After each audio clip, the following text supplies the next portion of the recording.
ఓం శ్రీ మాత్రే నమః. ఓం గురుభ్యో నమః. ఓం శ్రీకృష్ణాయ నమః. కార్తీక పురాణం 26వ అధ్యాయం 26వ రోజులోకి వచ్చేసామండి.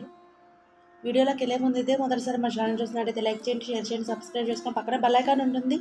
దాన్ని ట్యాప్ చేసి ఆల్ బటన్ క్లిక్ చేస్తే మేము చేసే ప్రతి వీడియో మీకు నోటిఫికేషన్ వస్తుంది. ఇక ఆలస్యం చేయకుండా అధ్యాయంలోకి వెళ్ళిపోదాం. దూర్వాసుడు శ్రీహరిని శరణు వేడుట, శ్రీహరి హితబోధ పరుచుట.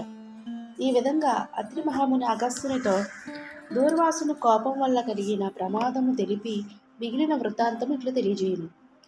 ఆ విధముగా ముక్కోపి అయిన దూర్వాసుడు భూలోక, భువర్లోక, పాతాళలోక, సత్యలోక తిరిగి తిరిగి అన్ని లోకాలను తను రక్షించువారు లేకపోవుట వైకుంఠమునందు మహావిష్ణువు కడకు వెళ్ళి వాసుదేవ, జగన్నాథ, శరణాగత రక్షక, విరుదాంకిత రక్షింపుము, నీ భక్తుడే అంబరీషునకు కీడు చేయదలచి నేను బ్రాహ్మణునిగాను ముక్కోపినే అపరాధము చేసి తిని. నీవు బ్రాహ్మణ ప్రియుడవు. బ్రాహ్మణుడైన భృగు మహర్షిని నీవు యువరపై తనినను సహించితివి. ఆ కాలి గుర్తు నేటికి నీ వక్షస్థలముందే ఉన్నది. ప్రశాంత మనస్కుడివై తనని రక్షించినట్లే నన్ను కూడా రక్షింపుము. నీ భక్తునకు శాపమిచ్చి తిని నన్ను క్షమింపుము. శ్రీహరి, నీ చక్రాయుధము నన్ను చంపువచ్చుచున్నది అని దూర్వాసుడు శ్రీమన్నారాయణ పరిపరి విధములు ప్రార్థించెను. ఆ విధంగా దూర్వాసుడు అహంకారం వదిలి తన ప్రార్థించుట చూచి శ్రీహరి చిరునవ్వు నవ్వి, దుర్వాస, ఈ మాటలు యథార్థము. నీ వంటి తపోధనులు నాకు అత్యంత ప్రియులు. నీ బ్రాహ్మణ రూపము ఎట్టిన రుద్రుడవు. నిన్ను చూచిన వారు 3 లోకములందు భయపడుకుందురా. నేను త్రికరణములచే బ్రాహ్మణులకు మాత్రమే ఎట్టి హింస కలిగించను.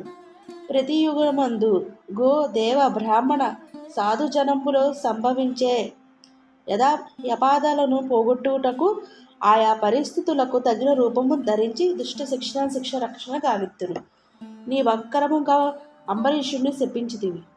నేను శత్రువునకైనను మనోవాకములందు కూడా కీడు తలపెట్టను. ఈ ప్రపంచమందు గల ప్రాణసహమను నా రూపమే కాని అంబరీషుడు ధర్మయుక్తముగా ప్రజాపాలన చేయుచుండెను. నీ ఎడమ పాదముతో తన్నివి.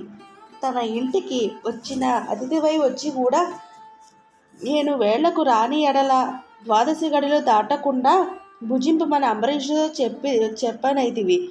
అతడు వ్రతభంగము భయపడి నీ రాకకై చూచి జలపానం మాత్రమే చేసెను.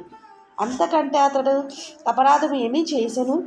చతుర్వర్ణముల వారికి భోజన నిషిద్ధము దినమునందు కూడా జలపానము దాహశాంతికి పవిత్రతకు చేయదగినది కదా. జలపానము అనుసరించిన మాత్రాన నా భక్తునకు దూషించి శపించితివి. అతడు వ్రతభంగమును భయపడి జలపానము చేసినాడు, కానీ నిన్ను అవమానించుటకు చేయలేదు. నీవు మండిపడుచున్న బ్రతిమాలి నీ శాంతపరచుటకే చూచెను. ఎంత బతిమాలినను నీవు శాంత నొందన వలన నన్ను శరణు వేడెను. నేనప్పుడు ఆ రాజు హృదయంలో ప్రవేశించాను. నీ శాపమును 10 జన్మల్లోనూ అనుభవించును అని పలికిన వాడు నేనే. అతడు నీ వల్ల భయముచే శరణు వేడుచుండెను, కానీ తన దేహము తాను తెలుసుకునే స్థితిలో లేడు. ఈ శాపము అతడు వినలేదు. అంబరీషుడు నా భక్త కోటిలో శ్రేష్ఠుడు, నిరపరాధి, దయాశాలి, ధర్మము తప్పనివాడు. అటువంటి వాడిని ఆకారణముగా దూషించితివి. తన నిష్కారముగా శపించితివి. విచారం వలదు. ఆ శాపము లోకోపకారమై నేనే అనుభవించదును. అది ఎట్లనన్నా, నీవు శాపములో మొదటిది మత్స్య జన్మం.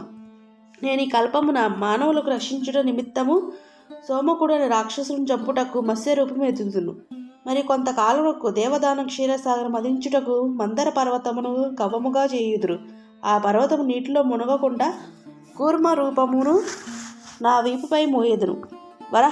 వరాహ జన్మ ఎత్తి హిరణ్యాక్షుని వధించును. నరసింహ జన్మం ఎత్తి హిరణ్య కశిపుణ్ణి చనిపేదను. ప్రహ్లాదును రక్షించుదురు. బలిచే స్వర్గము నుండి పారదోలు బడిన ఇంద్రులకు తిరిగి స్వర్గం అప్పగించుటకు వామన రూపం ఎత్తి బలిచక్రవర్తిని పాతాళంలోకి త్రొక్కువేయును. భూభారము దక్కించుటకు క్షత్రియులను జంపి బ్రాహ్మణుడే జన్మించి భూభారము తగ్గించును. లోకకంటకుడైన రావణుని చంపి లోకోపకారము చేయుటకు రఘువంశమున రాముడై జన్మించుతును.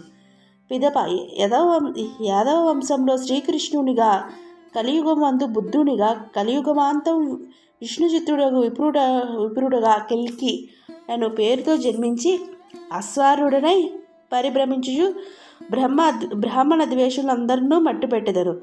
నీవు అంబరీషునకు శాపమును నిచ్చిన 10 జన్మలను ఈ విధముగా పూర్తి చేయుదును. ఇట్లు నా దశావతారములో సదా స్మరించు వారికి సమస్త పాపములు హరింపజేసి వైకుంఠ ప్రాప్తిని నొసగుదురు. ఇది ముమ్మాటికి తథ్యము. ఇట్లు స్కాంద పురాణగత వశిష్ఠ ప్రోక్త కార్తీక మహాత్మ్యమందలి 26వ అధ్యాయ పారాయణం సంపూర్ణం. సర్వే జన సుఖినో భవంతు.